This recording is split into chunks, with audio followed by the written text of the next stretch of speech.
할렐루야. 우리 선하신 주님, 완전한 일을 행하시는 주님을 찬양합니다. 우리 그 완전한 일을 행하시는 하나님 앞에 우리 감사와 찬양과 영광과 존귀의 큰 박수 올려드리며 나아가겠습니다.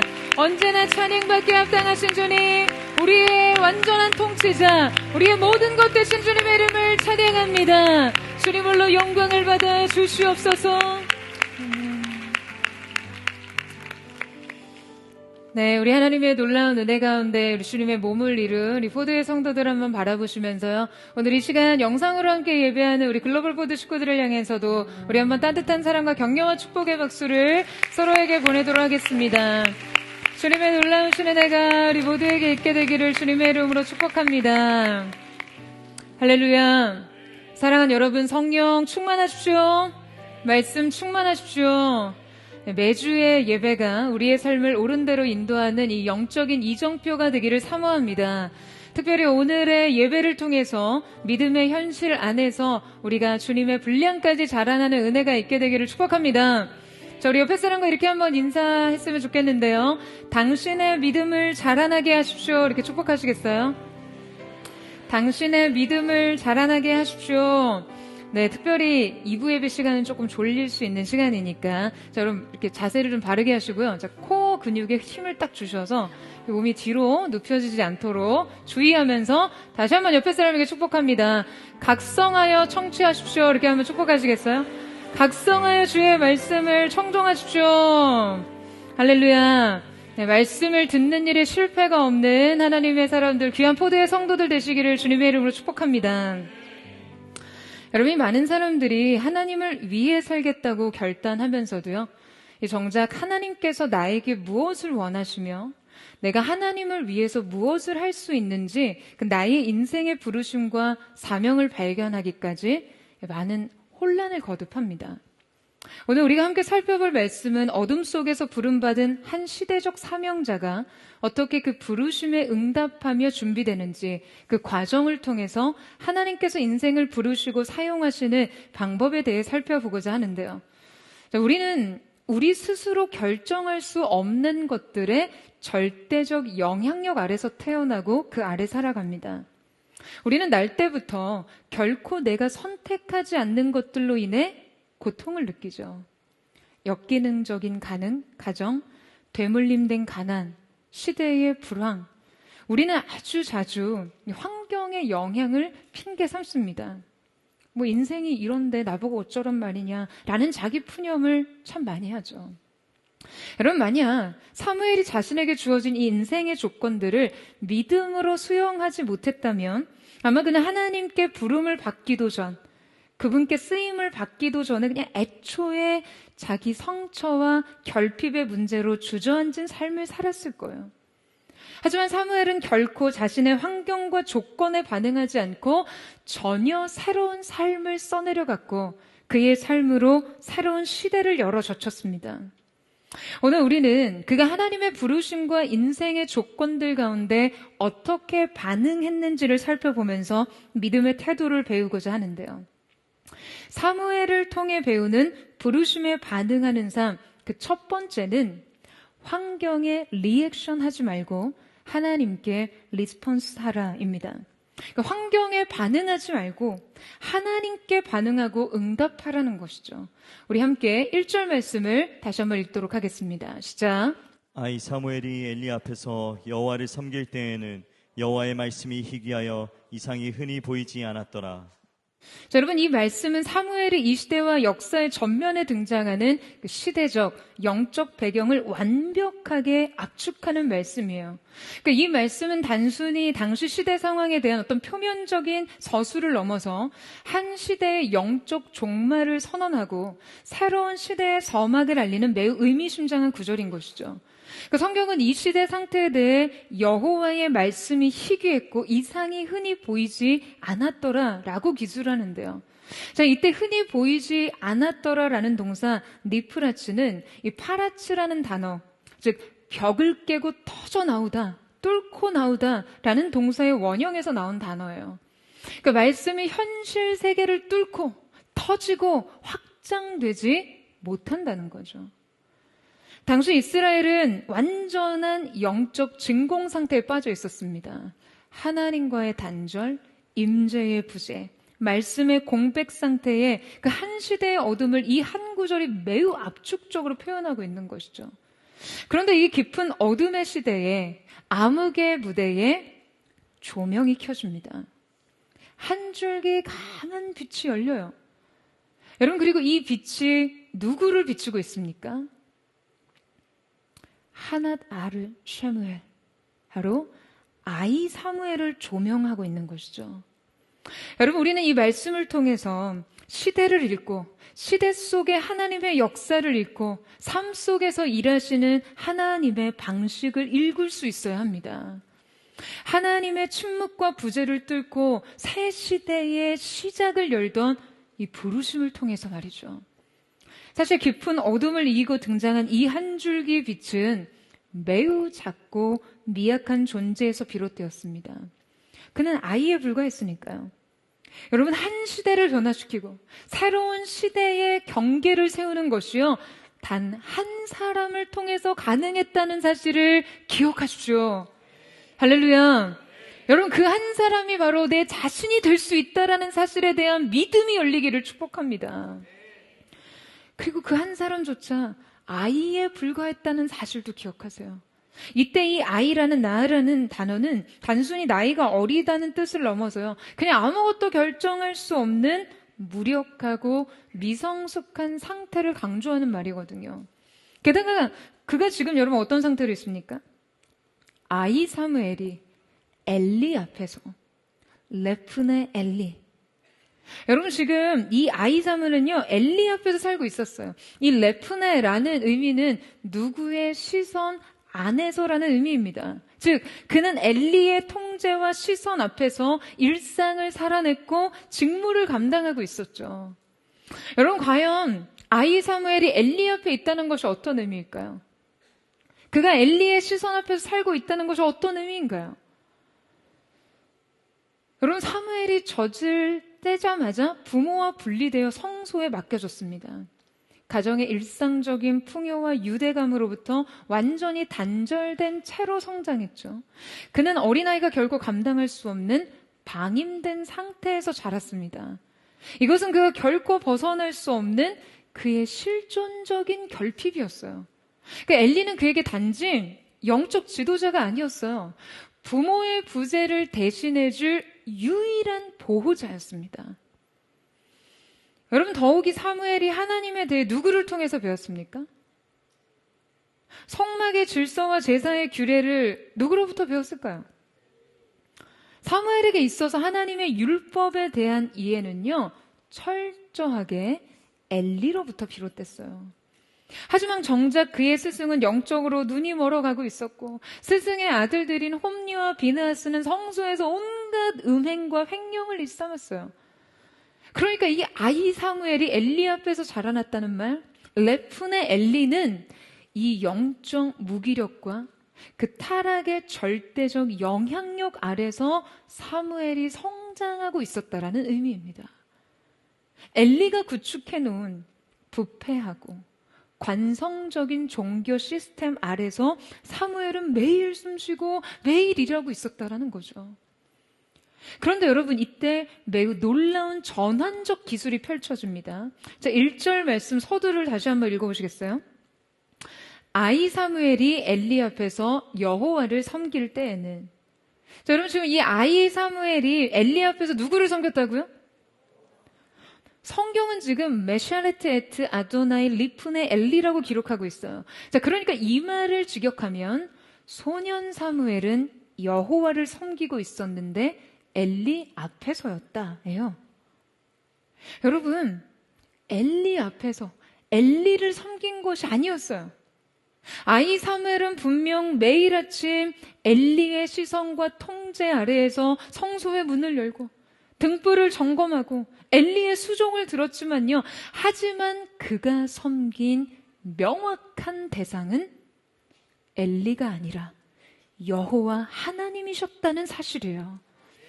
여러분, 그는 엘리의 영향력 아래서도 정확히 여호와를 섬겼습니다. 엘리의 절대적인 영향력 아래서도 그는 결코 자신의 목적과 대상을 엘리로 삼지 않았다는 것이에요. 더욱이 주목할 것은 사무엘은 엘리의 영적 무능과 타락을 보았음에도 불구하고 저항과 반란, 태만과 불복종을 일삼으며 성소를 일탈하지 않았고요. 여전히 그의 앞에서 하나님을 섬겼다는 사실이에요. 그러니까 사무엘은 정확하게 엘리의 죄는 거부하면서도 그의 질서와 권위에는 끝까지 순종했다는 거죠. 연약하고 부패한 지도자라 할지라도 하나님께서 거두시기 전까지 그를 인정하고 그 앞에서 겸손했던 것이에요. 여러분, 그는 환경에 리액션하지 않고 먼저 하나님께 리스폰스하며 살았습니다. 그러니까 정확히 자신의 삶의 영향과 그 목적을 분별했던 것이에요. 여러분, 우리 역시 마찬가지입니다.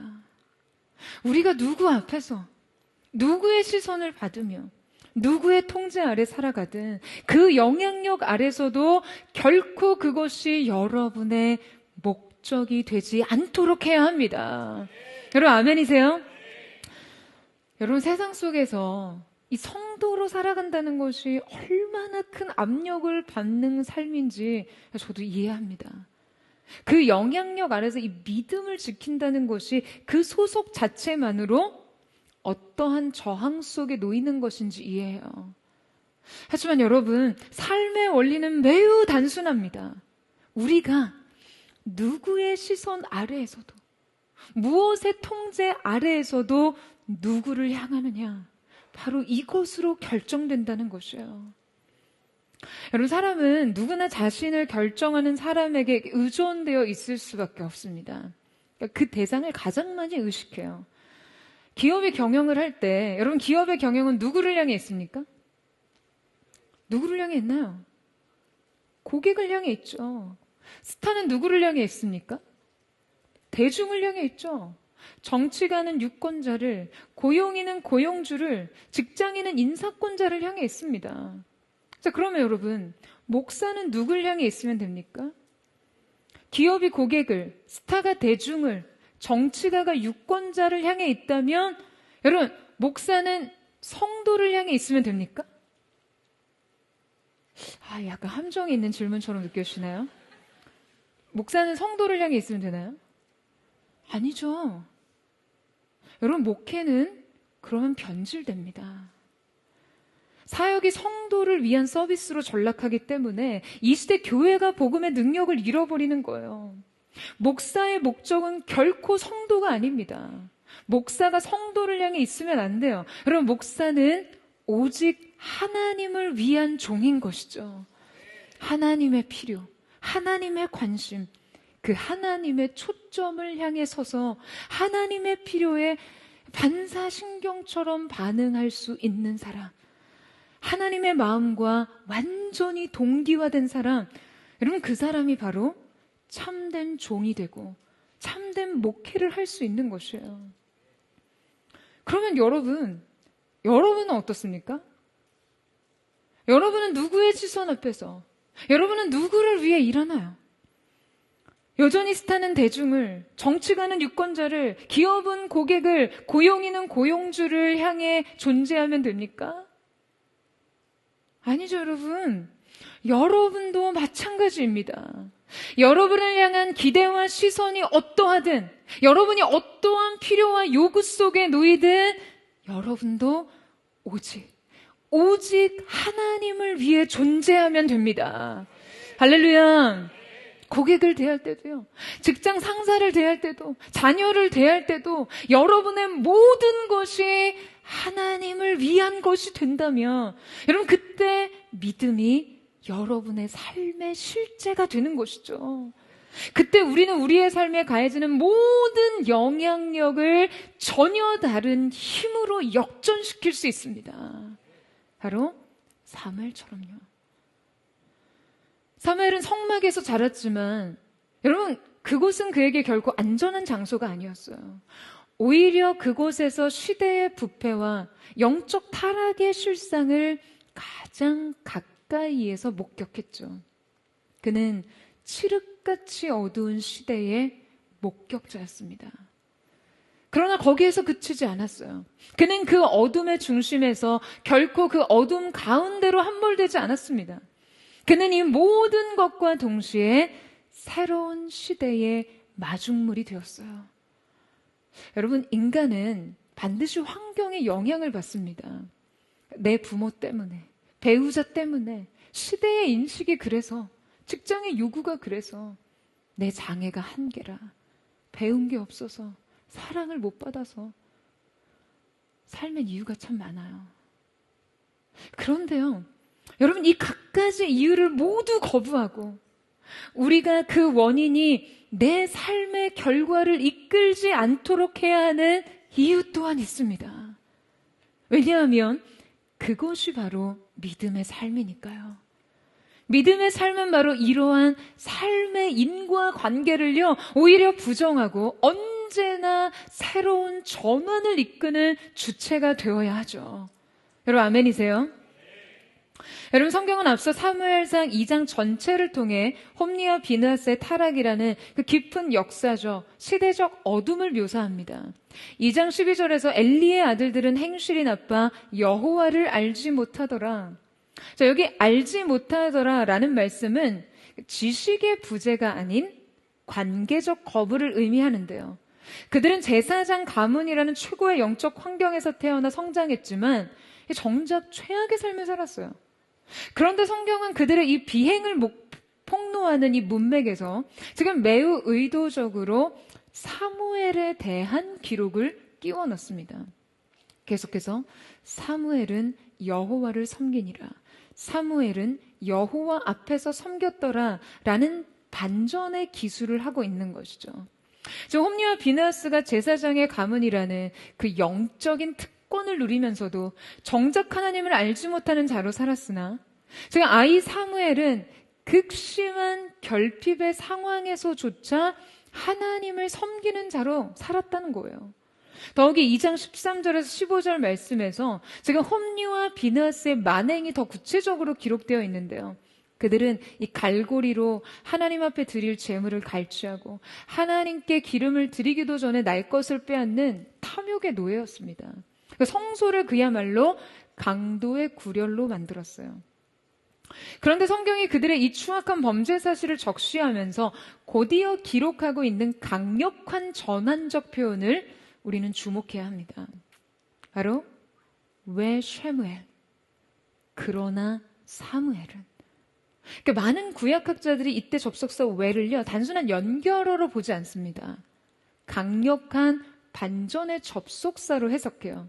그러니까 홈리와 비느하스의 죄가 여호와 앞에서 어떠했는지, 그 죄의 실상을 구체적으로 기록하면서 이 절망적 현실에 대한 충격적인 보고를 한 뒤이어 성경은 이 왜라는 한 단어로 이 인과관계의 사실을 단칼에 베어버리는 거죠. 빛이 어둠을 단번에 장악하듯이요. 여러분, 훗날 사무엘은 엘리 가문에 내려진 저주와 비극적 몰락을 생생하게 지켜봤습니다. 하나님을 멸시하는 자들의 최후를 가장 가까이에서 학습한 것이죠. 하지만 엘리 시대의 종말을 목격하고 그 종말의 시대를 삶이 통과해내면서도 사무엘은 결국 새로운 시대를 열 대안으로서 자신을 구별했어요. 자신의 삶의 조건에 리액션하지 않고 하늘의 부름에 응답하면서 말이죠. 그가 죄가 체질이 되고 부패가 삶의 디폴트 값이 되어버린 이 삶의 영향력과 인과적 사슬을 여러분 완전히 끊어낼 수 있었던 비밀이 바로 여기에 있는 것입니다. 여러분, 우리 역시 우리의 삶에 그 결정되어진 모든 당연에 대해서 계속해서 이 접속사를 써내려 가야 합니다. 죄의 영향력, 감정의 장악력, 기억의 사슬, 상처의 되물림, 실패의 흔적들에 여러분, 우리는 이 접속사를 선언해야 해요. 왜 쉐무엘? 세상이 우리에게 행사하는 영향력 아래서 여러분 리액션하며 살지 마십시오. 그 인과관계의 사슬을 끊어내고 하늘의 부름에 응답하세요. 왜 쉐무엘? 이 반전의 삶의 주인공이 오늘 포도의 성도들이 되시기를 주님의 이름으로 축원합니다. 여러분의 상황과 환경의 물살이 무엇을 말하던 여러분 자신이 그러나의 접속사로 이 모든 물살을 막아서는 이 시대 새로운 하나님의 사람 되시기를 주님의 이름으로 축원합니다. 자, 그렇다면 이미 사무엘이 어떤 방식으로 지금 이 엘리 앞에서 여호와를 섬겼을까요? 사무엘을 통해 배우는 부르심에 반응하는 삶 두 번째는 선택할 수 없는 것들 사이에서 선택받은 정체성으로 살아라 입니다. 우리 2장 18절에서 19절 말씀을 같이 읽겠습니다. 시작. 사무엘은 어렸을 때 세마포 에봇을 입고 여호와 앞에서 섬겼더라. 그의 어머니가 매년 드리는 제사를 드리러 그의 남편과 함께 올라갈 때마다 작은 겉옷을 지어다가 그에게 주었더니. 여러분, 성경은 사무엘의 결핍, 특히 새로운 시대를 열었던 이 부르심에 최초로 응답했던 그 어머니 한나와의 관계를 언급할 때마다 좀 중요한 영적 단서를 제시하고 있는데요. 저는 바로 이것이 사무엘이 자신의 삶과 그의 부르심을 지켜낼 수 있었던 아주 중요한 근거가 되었다고 생각합니다. 그것은 바로 에봇에 관한 것이었어요. 앞서 2장 18절에서 성경은 매우 구체적으로 그가 세마포 에봇을 입고 여호와 앞에 섬겼다는 기록을 하고 있습니다. 그리고 그 다음 절 19절에서 그의 어머니가 매년 예배를 드리러 올라갈 때마다 그에게 작은 겉옷을 지어주었다라고 기록하고 있는데요. 이 겉옷이 바로 에봇이죠. 성경은 이렇듯 사무엘의 성장과 더불어 이 에봇의 기능을 매우 강조하고 있습니다. 여러분, 이 에봇은요, 단순한 그런 의복을 의미하는 것이 아니에요.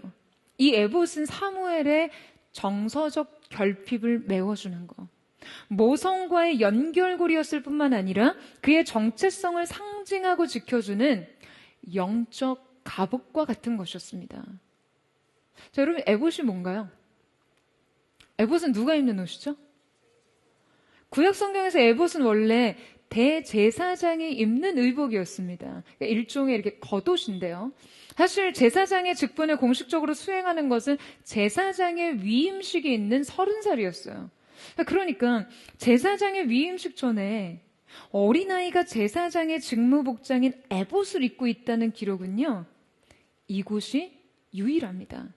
상당히 특이한 모습인 거죠. 이것은 엘리의 제사장직이 사무엘에게 승계될 것임을 암시함과 동시에 이것이 바로 사무엘의 자기 정체성, 자의식을 형성하는 매우 중요한 요소가 되었다는 것을 알 수 있어요. 한나는 매년 예배를 드리러 갈 때마다 아들 사무엘에게 줄 이 세마포 에봇, 아무런 장식이 없는 순백의 에봇을 주었어요. 제가 말씀 준비하면서 이 어린 아들 사무엘에게 에봇을 지어 입힌 이 한나에 관한 성경 구절을 읽는데요. 그렇게 마음이 미어지더라고요. 한나가 대체 어떤 마음으로 어린 아들을 위해 이 겉옷을 지었을지 생각하니 말이죠. 여러분, 이 젖을떼기가 무섭게 생이별을 결단했던 한나의 모성은 그만큼 무정한 것이었을까요? 이 품에 자식을 그냥 성소에 두고 뒤돌아선 모정은 분명 그냥 피도 눈물도 없는 매정한 것이었을까요? 여러분, 사무엘이 모성의 부재를 느꼈던 것만큼 한나 역시 자녀의 상실을 온 몸과 삶으로 느낄 수밖에 없었을 거예요. 다만 영적 불임의 시대를 향한 하나님 아버지 마음을 알기에 하나님 앞에 이 아들을 바침으로써 자신의 전부를 주님께 드린 것이죠. 아들 사무엘의 삶을 그렇게 하나님 앞에 먼저 결단한 헌신자로서 여러분, 그녀에게 과연 얼마나 깊은 영적인 몸부림이 있었을까요? 모성의 단절이라는 그 기막힌 상처와 결핍을 하늘의 부름과 소명이라는 영예로 치환하기까지 한나가 얼마나 사무엘의 인생 먼 발치에서 엎드려 있었겠냐는 거예요. 그러니까 이 엎드림을 생각하면 여러분 절로 마음이 숙연해지지 않습니까? 아직 애가 없어서 모르시겠어요? 여러분, 이때 한나가 아들 사무엘에게 쥐어 입혀준 옷 에봇은요, 하나님을 향한 그녀의 절대적 헌신과 아들 사무엘을 위한 그녀의 절대적 모성 모두가 결집돼 있었어요. 저는 한나가 애절한 눈물 속에서 이 옷깃 한 올 한 올을 짰을 거라고 생각해요. 그러니까 이 눈물의 기도 속에서 짜여진 에봇에는 한나가 사무엘에게 주고 싶던 신앙의 핵심이 담겨져 있습니다. 자, 그렇다면 이 에봇을 통해서 사무엘은 여러분 어떠한 정체성과 자의식 속에서 성장할 수 있었을까요? 심리학자 존 볼비의 이 애착 이론에 따르면요, 유아기의 모성 결핍과 거부 경험은 인간에게 나는 사랑받을 자격이 없다는 그 만성적 수치심과 분노를 안겨준다고 했습니다. 여러분, 사실 사무엘에게 성소는요, 하나님의 임재의 처소이기 이전에 어머니가 나를 두고 떠나간 상실의 공간이 될 수도 있겠죠. 하지만 그는 매해 절기마다 어머니로부터 작은 겉옷을 번내받았어요. 매년 자신의 성장에 맞춰서 조금씩 커져 있었을 겉옷을 입을 때마다 그는 이 옷을 통해 결국 무엇을 덧입게 되었을까요? 여러분, 에봇은 사무엘이 앞으로 행할 사역에 앞서 선택받은 자로서의 그의 존재를 선언하는 겉옷이었습니다. 그러니까 바로 이 에봇을 통해 그가 결코 버려진 아이가 아니라 선택된 아이라는 이 정체성을 심어준 것이에요. 젖을 떼자마자 여호와의 성소에 아들을 두고 온 것은 결코 버림이 아니라 드림이라는 것을 바로 이 에봇을 통해 표현하고 싶었을 테고요. 그가 결코 유기된 것이 아니라 구별된 것이라는 자의식까지 말이죠. 결국 에봇은 어머니의 부재를 하나님의 현존으로 바꾸는 매개체였습니다. 자신의 성장에 앞서 준비된 하나님의 부르심을 느끼고 자신의 결핍보다 더 큰 하나님의 은총이 자기의 삶을 두르고 있음을 느끼게 해준 것이죠. 여러분, 우리가 인생의 결핍과 상실을 이겨낼 수 있는 것은요, 결코 결핍에 대한 직접적 보상과 치유 때문만은 아니에요. 내가 부모로부터 학대받고 유기됐다고 해서 부모에게 보상을 받고, 내가 사회에서 부당한 대우를 받았다고 해서 다시 이 명예와 위치를 회복하고, 내가 어떤 장애와 한계 속에서 제한되고 거부된 삶을 살았다고 해서 그 삶이 분명히 개선되고, 이런 방식과 직접적 보상으로 우리의 삶이 해결되는 것이 아니라는 거죠. 인생의 결핍과 상처 위에 입을 에봇이 있으면 되는 것입니다. 여러분, 아멘이세요?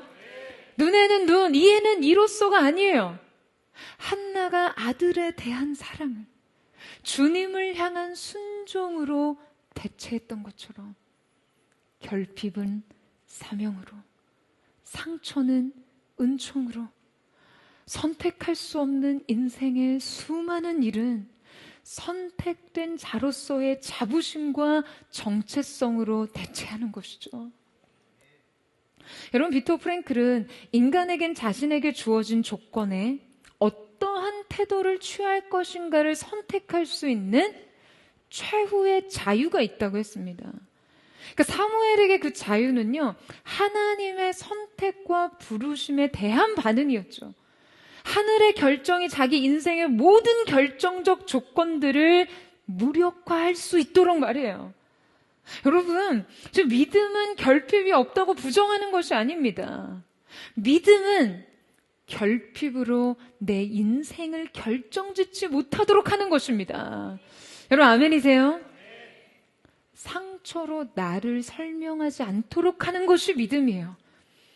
내가 선택하지 않은 인생의 수많은 일들을 하나님께서 나를 선택하셨다는 그 정체성과 자의식으로 나를 결정하도록 하는 것입니다.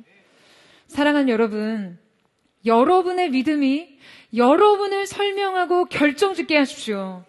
인생의 상실과 상처와 결핍 위에 여러분 하나님께서 지어 입히신 에봇을 입으세요. 그리고 자라나고 성장하세요. 여러분 그 은혜가 저는 우리 모두에게 있게 되기를 축복합니다. 매해 절기마다 그 예배 제사마다 아들 사무엘을 위해 에봇을 지어 입혔던 것처럼 그 에봇을 인생의 정체성과 자의식으로 삼아 성장했던 사무엘처럼요. 여러분 오늘의 이 예배 속에 여러분을 위해서 지어 입히시는 그 에봇을 덧입는 은혜가 있게 되기를 예수님의 이름으로 축원합니다. 사무엘을 통해 배우는 부르심에 반응하는 삶, 세 번째는 소명의 시작은 무엇을 할 것인가가 아니라 누가 나를 부르시는가에 응답하는 것이다 입니다. 우리 함께 3절에서 5절 말씀을 같이 한번 읽겠습니다. 시작.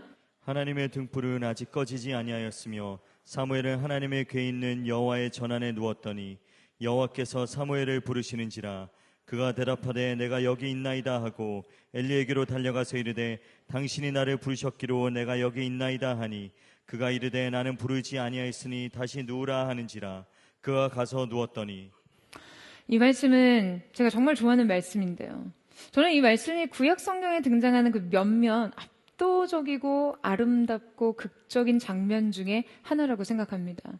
바로 이 사사시대라는 길고 깊은 어둠을 뚫고 하나님의 그 구속사적인 서사가 어떻게 시작되는지를 시각화한 장면이거든요. 그러니까 이 깊은 시대적 어둠 속에서도 여전히 꺼지지 않고 타오르는 하나님의 등불을 한번 상상해 보세요. 그러니까 여러분 이 등불은 성소 안에 켜두는 등불이었거든요. 출애굽기 말씀을 보면 성소의 등불은 규례상 해가 져서 해가 다시 뜨기 직전까지 켜 있도록 되어 있어요. 자, 그러니까 등불이 아직 꺼지지 않았다는 것은 어떤 의미일까요?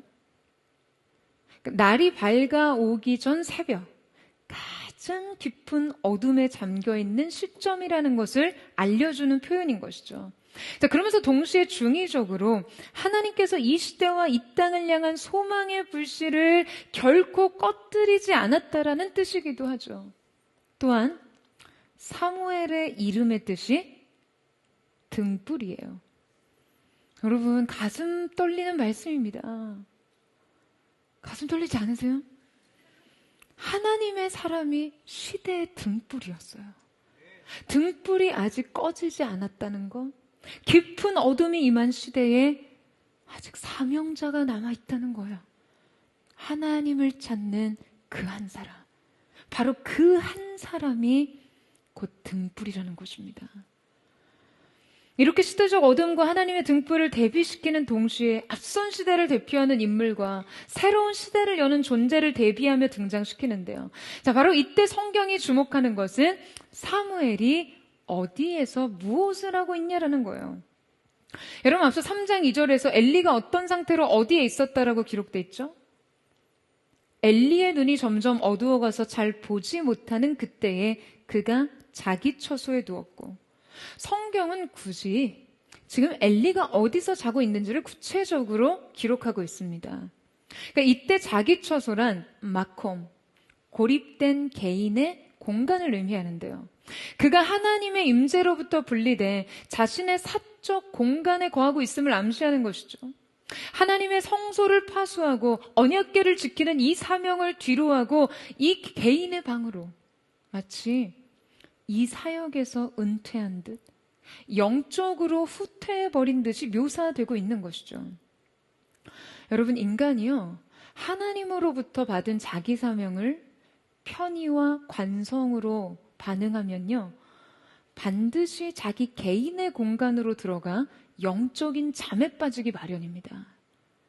지금 자기 처소에 잠을 자고 있던 엘리의 상태가 바로 그런 것이죠. 그리고 이어 엘리의 상태와 위치의 기술처럼 성경은 지금 사무엘 역시 그가 어디에서 자는지를 굳이 기록하고 있어요. 성경은 사무엘이 지금 이 새벽을 비추는 등불과 함께 등장해서 궤에 있는 여호와의 전에 누웠다라고 기록하고 있습니다. 사실 율법적으로 따지면 사무엘이 문자 그대로 법궤 바로 곁에서 잠을 잘 수는 없습니다. 그럼에도 불구하고 성경이 그 하나님의 궤 있는 여호와의 전하네라고 기록하고 있는 것은요, 지금 그의 영적인 위치를 강조하기 위함이었어요. 그러니까 인간의 눈으로는 그저 아무런 힘도 없고 결정권도 없고 선택권도 없이 그저 성막에 방치된 아이 같아 보일 수 있지만, 지금 성경은 분명 그가 그 어린 나이에도 하나님의 궤 곁에서 자신의 어떤 책임을 다하고 있는지를 주목하고 인정해주고 있는 것이 아닐까요? 모두가 깊은 잠에 든 어둠 속에서 그는 신실하게 자기 자리를 지키고 있었습니다. 그리고 그때 하늘로부터 부름이 들려옵니다. 사무엘아, 사무엘아. 여러분, 한번 이 하늘의 음성을 깊이 묵상해 보세요. 이 하늘의 음성에 깊이 귀를 기울여 보세요. 사무엘아, 사무엘아.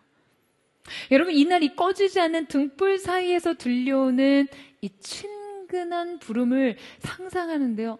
그냥 이 부름을 되뇌이는 것만으로도 얼마나 깊은 기름 부음이 느껴지던지요. 여러분, 하나님께서 인생을 부르시는데 사무엘아, 사무엘아.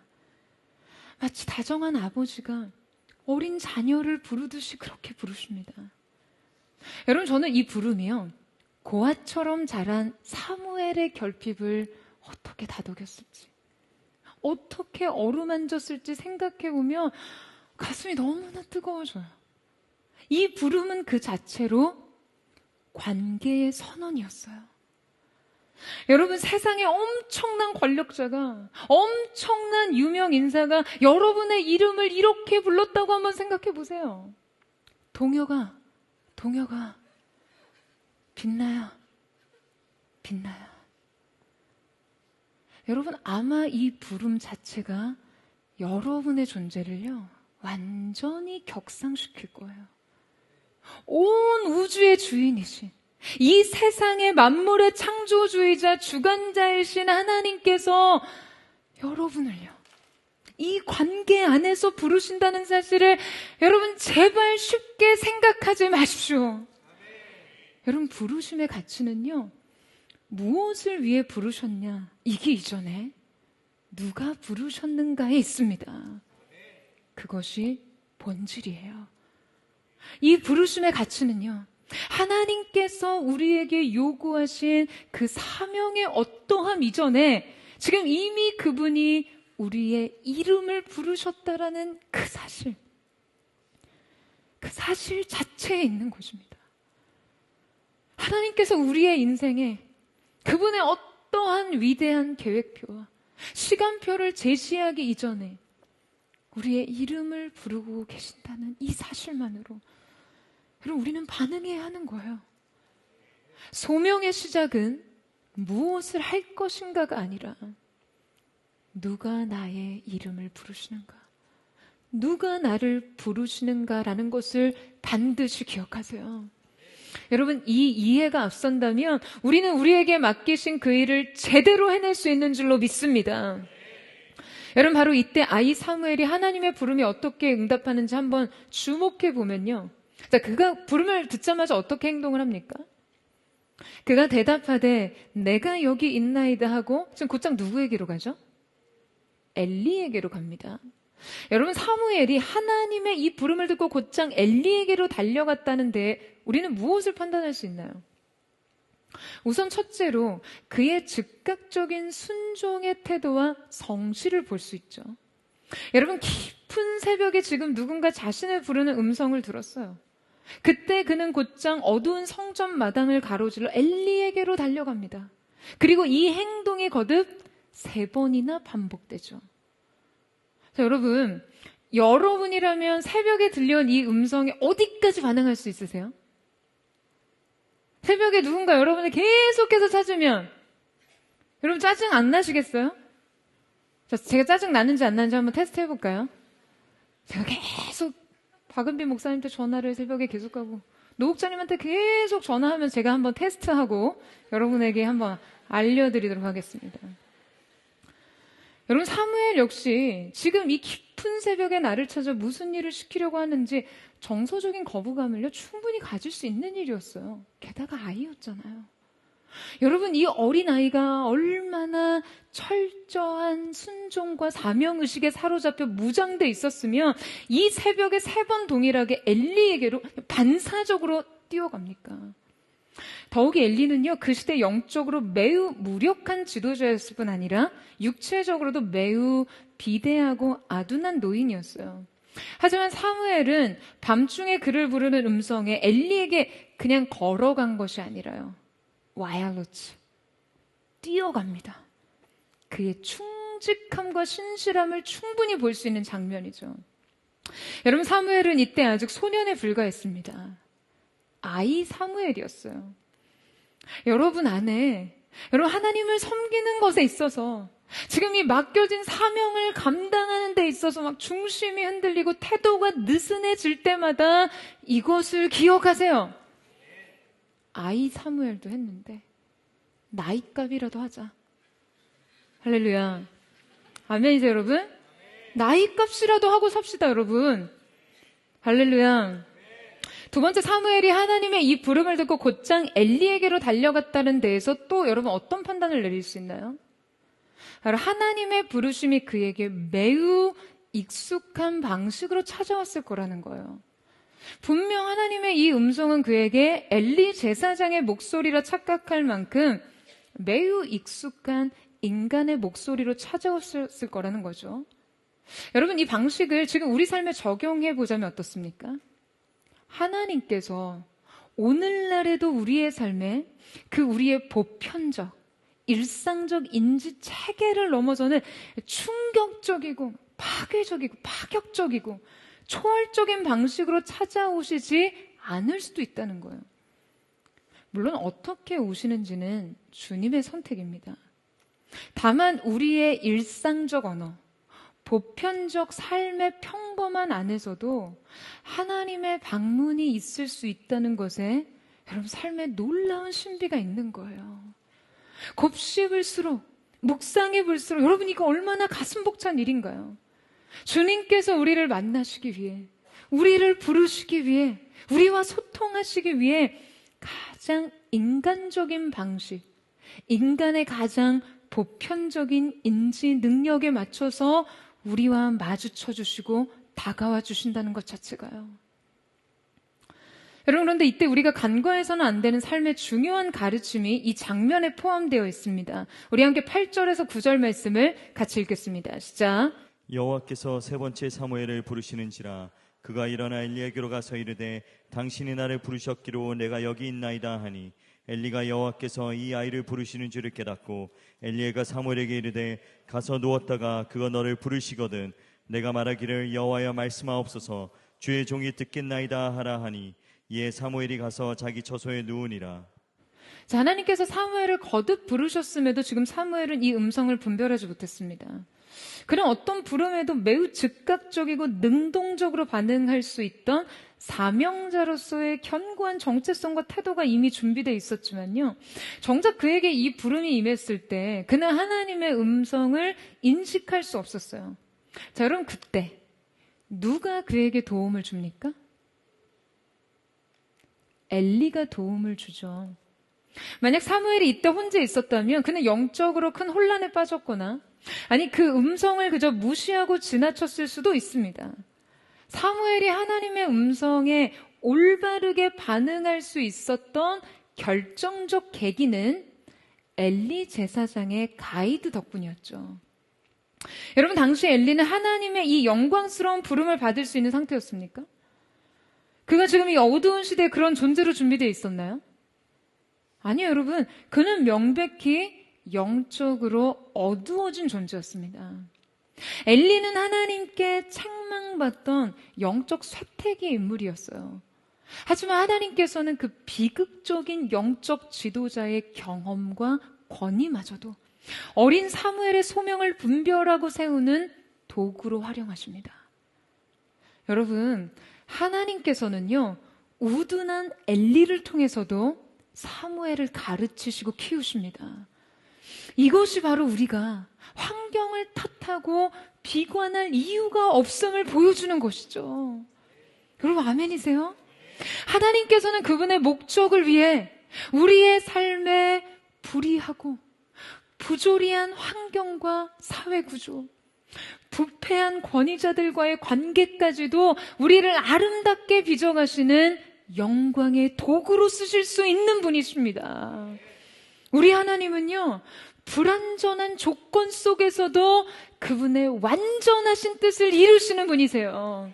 할렐루야. 여러분, 우리 안에는 대단한 오해가 있습니다.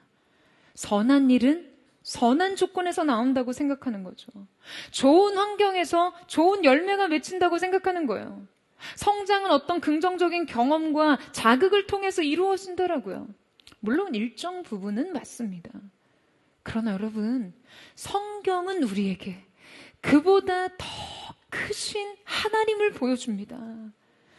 좋은 환경이 위대한 사람을 만드는 것이 아니라 위대하신 하나님께서 어떠한 환경 속에서도 하나님의 사람을 빚어 가실 수 있다라는 것을 발견하는 것이죠. 할렐루야. 여러분, 내가 준비되어 있기만 한다면 이 모든 것은 완성에 필요한 과정일 뿐이에요. 하나님께서는 때로 전혀 생각지 못한 도움을 통해 이 일을 이루어 가신다라는 것을 볼 때 우리 안에 자고한 마음을 결코 가지지 못하게 되는 것이죠. 사랑하는 여러분, 하나님을 기대하십시오. 여러분의 인생의 엘리마저도 하나님께서는 성장의 도구, 돌파와 확장의 도구로 쓰실 줄로 믿습니다. 환경을 탓하거나 대상을 탓하거나 현실을 비관하지 마시고요. 모든 것을 통해 이루실 하나님의 경륜을 기대하시기를 축원합니다. 오늘은 시간상 하나님께서 이 사무엘을 부르셔서 그에게 맡기신 그 첫 번째 임무가 무엇이었는지를 깊이 다루지 못하는데요. 자, 그것은 다름 아니라 엘리 가문에 대한 저주를 선언하라는 것이죠. 여러분, 이 사명이 참 너무 가혹하게 느껴지지 않습니까? 하나님께서 새로운 시대를 열기 위한 새로운 부르심을 인생에게 주실 때 맡기신 첫 번째 사명이 뭐였다고요? 자신의 절대적인 대상에 대한 저주와 몰락이요. 정말 달콤하지 않습니다. 정말 쓰고 떨습니다.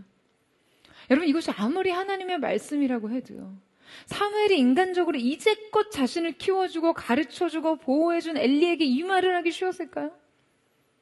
여러분, 부르심이 얼마나 이 낭만과 거리가 뭔지 이해하시겠어요?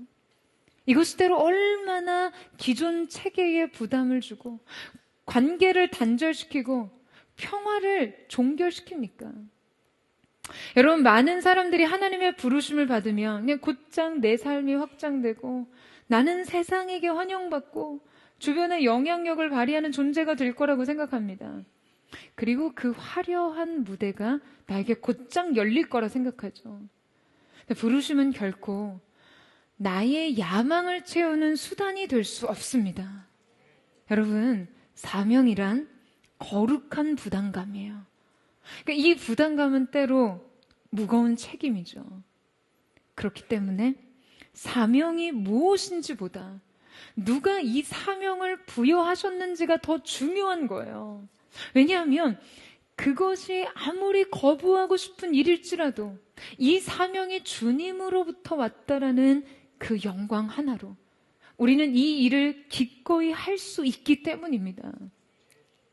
여러분, 하나님께서는 왜 사무엘을 부르시면서 그리고 그를 통해 새로운 시대를 여시면서 그에게 이토록 가혹한 숙제를 가장 먼저 주셨을까요? 그것은 사무엘이 앞으로 평생 걸어가야 할 선지자의 길에서 가장 먼저 정복해야 할 영적 대적을 제압하기 위해서였습니다. 바로 인간에 대한 두려움과 결탁이에요. 앞서 살펴봤듯이 인간 엘리는 사무엘에게 절대적인 권위자이자 부모를 대신한 존재였어요. 사무엘이 가장 거역하기 힘들고 가장 눈치 보기 쉬운 대상이 누구였겠어요? 엘리였겠죠. 하나님은 그를 세우시기 전 그가 엘리의 영향력으로부터 완전히 독립된 존재이기를 원하셨어요. 그 첫 번째 과제를 사무엘은 너무나 훌륭하게 완료합니다. 다음날 아침 두려움에 떨면서도 그는 엘리에게 하나님의 심판을 조금 더 숨김없이 자세히 말했다고 성경은 기록하고 있어요. 그러니까 이 첫 번째 사명에서 그는 오직 하나님만을 두려워하고 하나님께만 절대적으로 순종하는 진정한 소명자로 거듭나게 된 것이죠. 그러나 기억할 것은 그가 엘리 가문의 비극을 전하면서 결코 통쾌하거나 그가 마치 이전 세대에 대한 심판자나 되는 듯 마음이 높아지지 않았다는 거예요. 15절에 보면 사무엘은 이 묵시를 엘리에게 알리기를 두려워했다라고 기록합니다. 여러분, 여기에 매우 깊은 통찰이 있습니다.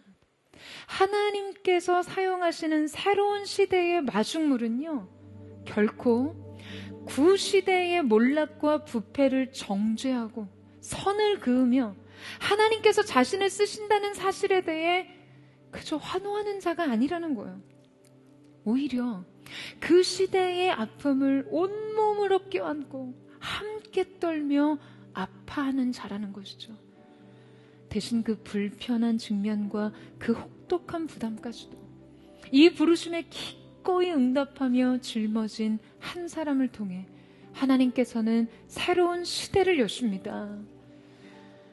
여러분, 오늘 말씀을 통해 우리는 깨닫게 됩니다. 사무엘의 생애에 있어 부모와의 분리는 버림이 아니라 드림이었습니다. 성소에서의 생활은 고립이 아니라 준비였어요. 타락한 시대는 절망이 아니라 새로운 부르심의 단초였습니다. 엘리 가문의 몰락은 끝이 아니요, 하나님 앞에 준비된 한 사람을 통한 새 시작이 됩니다. 그 거룩한 부르심에 준비된 태도만 있다면, 그 영광스러운 부르심에 응답할 믿음만 있다면 하나님께서는 새로운 무대에 이제 그를 세우시는 것이죠. 사랑하는 여러분, 이제 우리 차례입니다. 하나님의 부름 앞에 반응하는 믿음으로 저는 그렇게 하나님께서 세우시는 역사의 무대에 서는 여러분 되시기를 축원합니다. 새로운 시대를 여는 한 사람으로서 이 시대에 꺼지지 않는 등불이 되시기를 주님의 이름으로 축원합니다. 여러분 존재에 대한 미약함을 느끼시나요? 여러분, 사무엘의 존재를 바라보세요. 아이 사무엘이 그 시대 대제사장인 엘리가 듣지 못했던 하나님의 음성을 들었고요, 하나님 앞에 깨어있던 한 사람, 그 무력한 아이를 통해 하나님께서 사사시대의 어둠을 끝내시고 새로운 세대를 여셨어요. 여러분, 제발 믿음으로 받아들이세요. 이 시대의 새로운 장을 열 수 있는 믿음의 사람이 여러분 자신이 될 수 있다는 것을요, 저는 오늘 그 믿음으로 사랑하는 여러분과 우리 포드처치가 이 시대 부름 앞에 응답할 수 있는 은혜가 있게 되기를 축복합니다. 이제 우리 같이 한번 찬양하며 기도하며 주님 앞으로 나아가기를 원합니다. 사랑하는 주님, 사무엘의 인생을 통해서 우리의 삶을 조명해 봅니다. 우리가 어찌할 수 없었던, 다 결정된, 선택할 자유가 없어 보였던 그 삶의 자리에서 우리는 선택할 최종적 자유를 누립니다. 바로 그 하늘의 부름에 응답할 자유, 믿음으로 나의 현실의 삶의 모든 것을 수용할 수 있는 자유, 주님이 영적 자유로 오늘 우리가 우리의 삶 속에 부르시는 하늘의 부름에 응답할 수 있는, 오직 환경에 반응하는 자가 아닌 하나님 앞에 반응하는 자로 우리의 삶을 일으키는 귀한 믿음의 시간이 되게 하여 주옵소서. 우리 그 마음을 주님 앞에 고백하며 우리 함께 주님 앞으로 나아가기를 원합니다.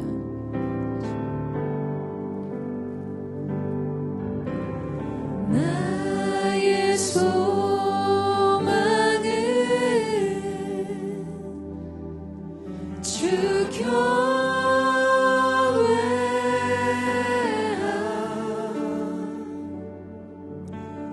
내 마음 다해 주 경배.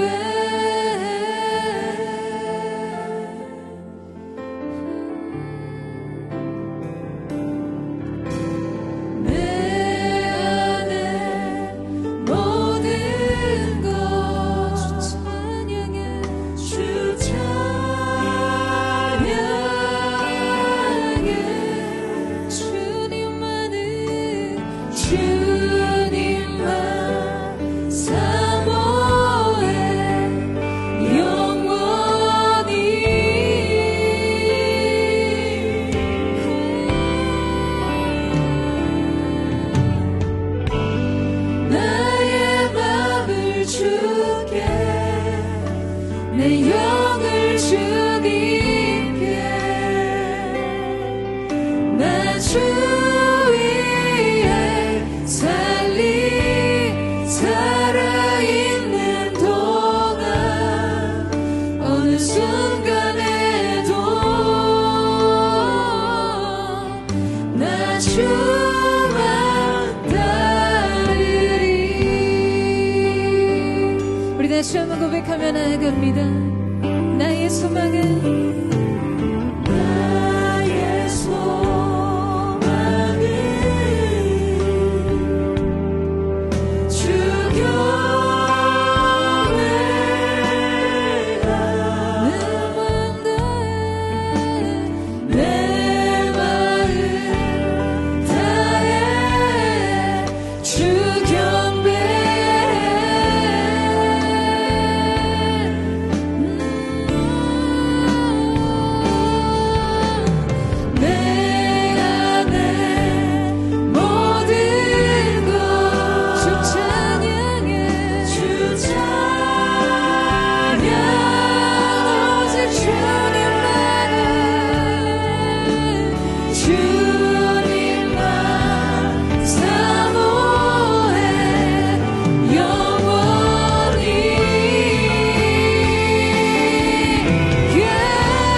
사무엘이 보여주고 있는 이 순전한 하나님을 향한 태도, 그 하나님을 향한 마음, 삶의 모든 방향이 주님을 향해 있는 사무엘의 삶의 태도가 우리의 것이 될 수 있기를 사모합니다.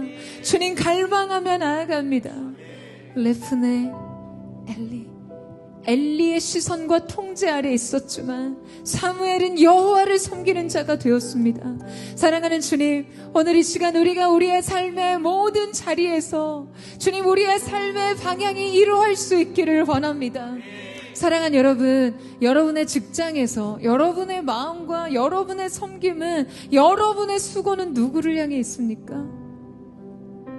여러분을 채용해준 고용주에게 있습니까? 여러분이 헌신해야 될 고객을 향해 있나요? 여러분의 일터 속에서 여러분의 목줄을 쥐고 있는 그 상사를 향해 여러분의 수고와 여러분의 일상과 여러분의 최선의 헌신이 향해 있습니까? 엘리의 시선과 통제 앞에서도 여호와를 섬겼던 사무엘처럼 사랑하는 여러분, 여러분의 인생 방향성이 하나님을 향해 있기를 원합니다. 세상에서 섬기더라도 하나님을 향해 있는 인생, 이것이 우리의 새로운 방향과 정체성이 되기를 원합니다. 우리가 그 무엇을 하든 주님을 향해 있는 자들이 될 수 있도록 주여 역사하여 주시옵소서. 우리의 마음과 섬김과 생각과 우리의 수고와 우리의 노력과 우리의 모든 최선이 제한된 불의한 환경, 부패한 사회 환경 속에 머물러 있는 것이 아니라, 그래서 환경을 핑계대지 않고 오직 여호와를 섬기는 그 순종의 순전한 태도가 우리의 것이 될 수 있도록 역사하여 주시옵소서. 여러분 이 시간 그 믿음을 작정하세요. 그 태도를 작정하세요. 여러분이 돌아가야 될 일터, 여러분이 돌아가야 될 가정, 여러분이 돌아가야 될 관계 속에서 눈앞에 보이는 대상과 상황과 환경이 아닌 오직 여호와 하나님을 향한 열린 시선으로 주님을 섬기고 수종되는 주님의 종되기를 원합니다. 우리 그 마음 고백하며 우리의 뜻을 결단하며 주여 한번 부르짖고 기도하겠습니다. 주여, 사랑하는 주님, 주님이 우리를 보십니다. 우리가 우리의 삶의 모든 일터와 가정과 우리의 삶의 영역 속에서 우리가 향하는 것이 램프의 엘리가 아닌 램프의 여호와 주님을 향한 것이 될 수 있도록 도와주시옵소서. 제한된 환경과 상황과 조직과 사회 문제 속에 노출되어 있으나 우리의 마음에 그 모든 것을 뚫고 하나님을 향하게 있게 하여 주옵소서. 불의한 상황 속에서도, 부조리한 사회 환경 속에서도, 기대할 것이 없는 가정 형편 속에서도 우리의 마음이 그 모든 것을 뚫고 여호와를 향하는 중심의 태도와 중심의 방향이 그 세상의 주를 향하는 참된 주님의 종되게 하여 주시옵소서.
순간마다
주님 눈에 보배롭고 아름다운 축복된 주님의 종되기를 원합니다.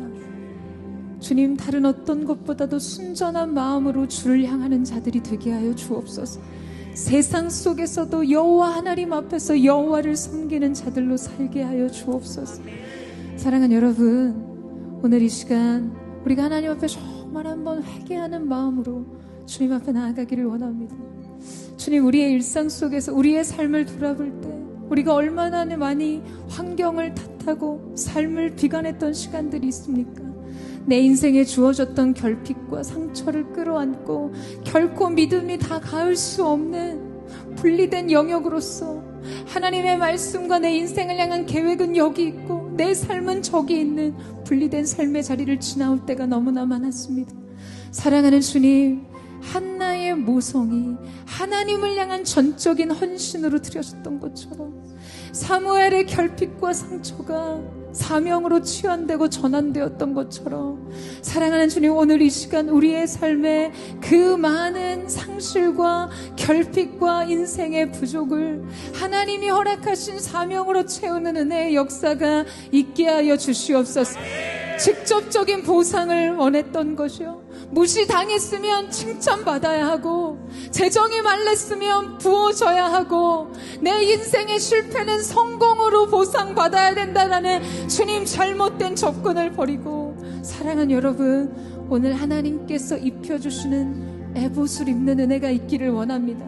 여러분의 상처, 상실, 좌절, 인생의 두려움과 쓴 마음 위에 우리 주님께서 친히 주님의 말할 수 없는 사랑으로 당신의 에봇을 지어 입혀주시는 그 은혜가 있기를 원합니다. 너는 버림받은 자가 아니라 선택받은 자라고 말씀하시는 그 하나님 앞에서, 내가 너를 향한 내 계획을 알고 있다고 말씀하시는 하나님 앞에서 주님, 우리가 믿음으로 주 앞에 반응하는 자들이 될 수 있도록 주님 역사하여 주시옵소서. 사랑하는 여러분, 하나님이 지어 입혀주시는 에봇을 영적 갑옷으로 삼을 수 있는 내가 있기를 축복합니다. 상처는 영광으로, 결핍은 사명으로, 오늘 이 시간 우리의 모든 것이 새롭게 변화되게 하여 주시옵소서. 주님의 사랑이 에봇이 되어 우리의 영혼을 어루만지고 덮이게 하여 주옵소서. 이 시간 우리 주의 한번 부르짖고 그 하나님의 사랑의 손길을 구하며 또한 불평과 원망을 회개하며 기도하며 나아가겠습니다. 주여, 예수님, 우리가 주님께로 나아갑니다. 인생의 환경을 탓하고 주님, 내가 선택하지 않은 인생의 조건이 나를 망치고 있다라고 생각했던 이 무력한 모든 영적인 자리를 떠나 일어나 우리가 주님 앞에 설 수 있도록 주여 도우시고 함께하여 주십시오. 주님의 사랑으로 지어 입히신 영혼의 에봇을 입게 하여 주십시오. 이 에봇이 우리의 상처와 상실과 결핍 위에 새로운 사명의 갑옷으로 영광의 갑옷이 되는 은혜를 누리게 하여 주시옵소서. 아멘. 주의 이름을 송축하리.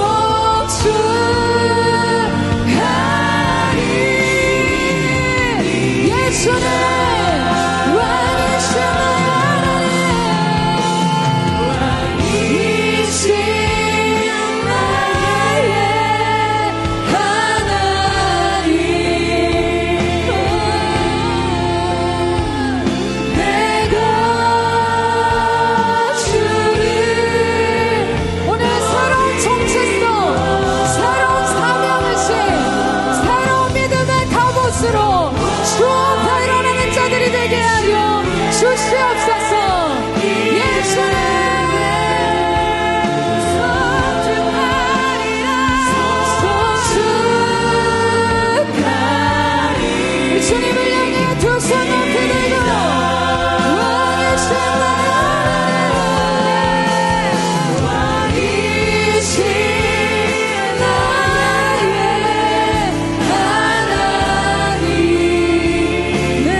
부르신 주님께서 여러분 오늘 이 시간 우리의 이름을 부르십니다.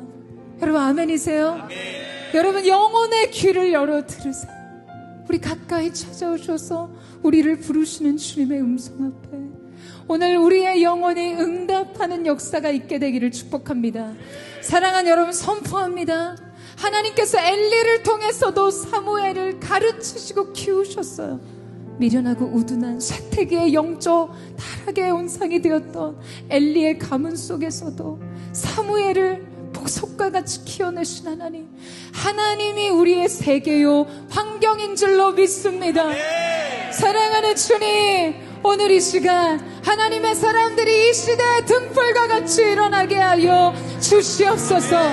여호와의 궤 곁에 누워 신실한 일꾼으로 자신을 새롭게 하는 자들 되게 하여 주시옵소서. 내 인생의 엘리를 통해서도 하나님은 모든 곳에 합력하여 선이 되게 하실 수 있는 분이심을 믿습니다. 내 인생의 엘리를 탓하지 않고 하나님의 일하심을 기대할지어다. 크신 하나님께서 오늘 이 시대 가운데서도 하나님의 사람을 찾고 일으키실 줄로 믿습니다. 우리 위대하신 하나님을 기대하며 주여 한번 부르짖고 그 소망을 고백하며 나아갑니다. 주여, 거룩하신 주님, 오늘 주님 주여 기름 부어주시고 영광을 받아 주시옵소서. 각 사람 가운데 여호와의 전 주님의 궤 곁에 있는 하나님의 사람들로 주님 가까이 이르게 하여 주옵소서.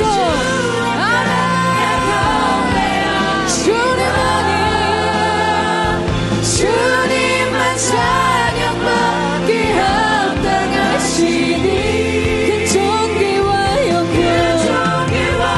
영광 홀로 받으소서. 오 주 앞에 나아가 왕되신 주 앞에 나 경배합니다.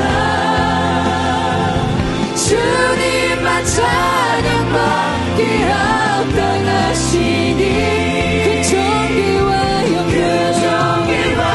영광 홀로 받으소서. 오 주 앞에 나나 두 손 높이 들고 왕되신 주 앞에 나경 우리 주님만이 찬양받기 합당하십니다. 주님만 찬양받기 합당하시니 그 존귀와 영광 홀로 받으소서. 오 주 앞에 나 나아갑니다. 오 주 앞에 나 주 앞에 나아갑니다. 오 주 앞에 나아갑니다. 시대의 어둠은 깊었으나 여전히 그 시대 가운데 꺼지지 않는 하나님의 등불, 하나님의 한 사람을 통해 새로운 시대의 문을 여신 주님의 이름을 찬양합니다. 오늘 여호와의 궤 곁에 누운 하나님의 사람 사무엘과 같은 하나님의 예배자, 주님 사랑하는 자들이 일어나게 하여 주시옵소서. 모든 처치가 이 시대의 등불로 쓰임받게 하여 주시옵소서. 아멘.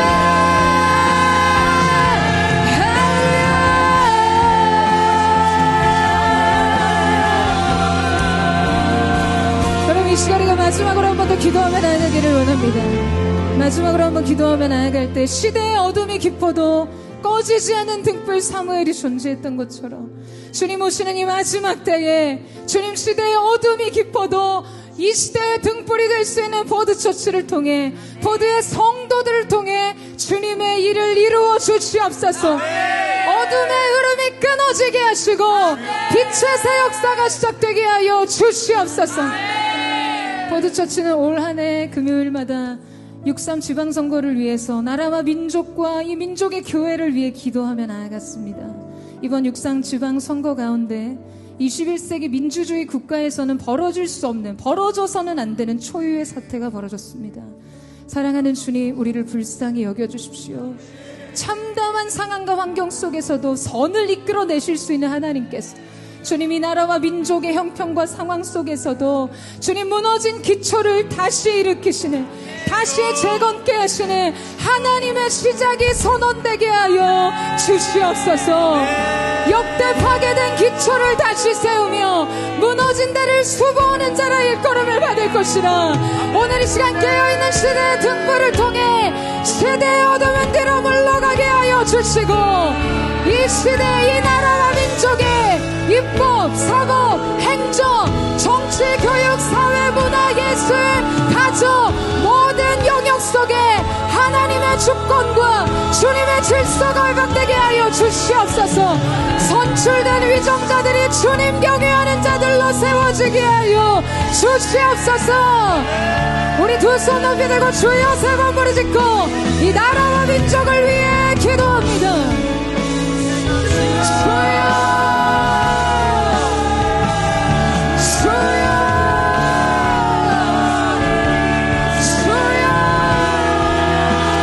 거룩하신 주님, 고치소서, 치료하소서, 새롭게 하소서. 무너진 것을 다시 세우시며 질서를 회복하시며 일으키시는 하나님의 역사가 이 나라와 민족 각 도시마다 부흥의 불길처럼 일어나게 하시고, 입법, 사법, 행정, 주님 모든 영역 속에 아버지 하나님의 공의가 강물처럼 흐르게 하여 주시옵소서. 예, 주님, 주님의 영광을 선포합니다. 주여, 위대한 일이 이 땅에 또 놀라운 일이 도시에 이루어지리.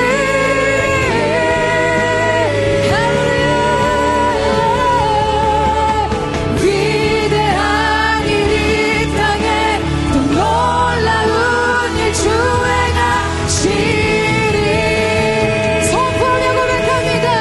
위대한 일 이 땅에, 위대한 일이 이 땅에 또 놀라운 일이 도시에 이루어지리.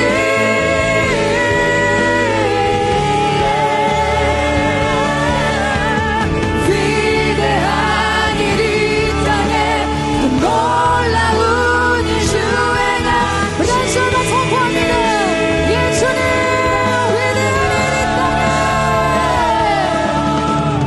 위대한 일이 이 땅에 또 놀라운 일이 도시에 이루어지리. 주님의 주권과 주님의 통치를 선포합니다. 대한민국이여 일어날지어다. 한국교회여 다시 일어날지어다. 예, 주님, 우리의 다음 세대가 부흥의 뿔을 들게 하시고 정직과 공의와 하나님을 경외하는 마음에 회복하게 하여 주옵소서. 세우신 위정자들 가운데 주님의 마음 부어주시고 주님의 뜻 가운데 세워지게 하여 주옵소서. 할렐루야. 위대한 일이 이 땅에 또 놀라운 일 주행하시리. 우리 선포합니다. 위대한 일 이 땅에, 위대한 일이 이 땅에 또 놀라운 일이 도시에 이루어지리.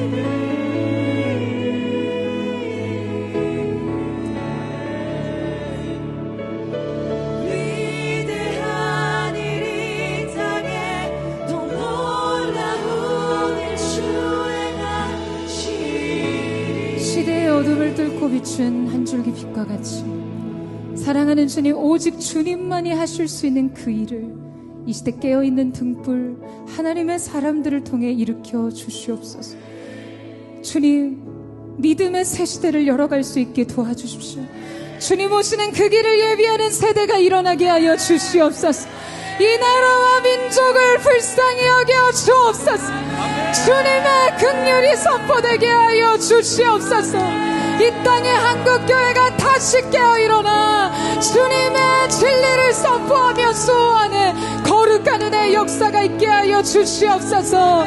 그렇게 이 시대에 꺼지지 않는 등불로 시대의 빛을 밝히실 주님 앞에 의탁하며 감사드리며 살아계신 예수님의 이름으로 기도드립니다. 아멘.